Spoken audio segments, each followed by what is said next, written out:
ठाकरेंनी आज संजय राऊतांची भेट घेतली। संजय राऊत पुन्हा तलवार घेऊन मैदानात दिसतील असं उद्धव ठाकरे यावेळी म्हणाले। तर ठाकरेंनी राऊतांच्या प्रकृतीची सुद्धा विचारपूस केली आहे।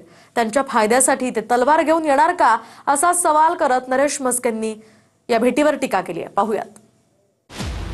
गेल्या महिनाभरापासून आजारी असलेले संजय राऊत लवकरच तलवार घेऊन मैदानात दिसतील असं उद्धव ठाकरे म्हणाले। उद्धव ठाकरेंनी आज भांडूपमधल्या संजय राऊतांच्या निवासस्थानी जात भेट घेतली। याच वेळी मिलिंद नार्वेकर सुद्धा सोबत होते। आम्ही रोज कॉन्टॅक्ट मध्ये तसे असतोच, पण साहजिकच आहे हल्ली त्याला रोज मी फोन नाही करत, सुनीलला छळत असतो त्याच्या तब्येतीबद्दल।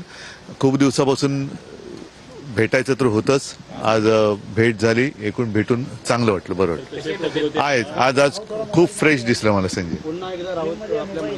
येस, आणि नुसतेच नाही, तलवार घेऊन दिसतील। त्यांची तब्येत ठीक नाहीये तरी सुद्धा यांच्या फायद्याकरता तलवार घेऊन येणार म्हणतायत। केवळ स्वार्थ उद्धव ठाकरे यांच्याकडे राहिलेला आहे। थोडी स्वतःची काळजी घ्या असा सल्ला देण्यापेक्षा तलवार घेऊन तुम्ही बाहेर या, ही जे त्यांचा जो काही सल्ला आहे, नमस्कार आहे त्यांना। संजय राऊतांवर सध्या मुंबईतच वैद्यकीय उपचार सुरू आहेत, त्यामुळे डॉक्टरांनी त्यांना आराम करण्याचा सल्ला दिलाय।